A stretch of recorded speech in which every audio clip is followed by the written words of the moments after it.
If you're dealing with dry or mucus-filled cough, try this simple and effective home remedy.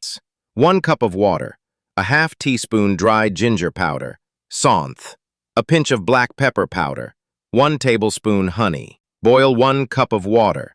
Add the dry ginger and black pepper. Let it simmer for 2 minutes. Remove from heat and let it cool slightly. Add honey and mix well. Drink this herbal tea twice a day, once in the morning and once at night. This natural remedy helps clear mucus, soothes the throat, and provides fast relief from cough.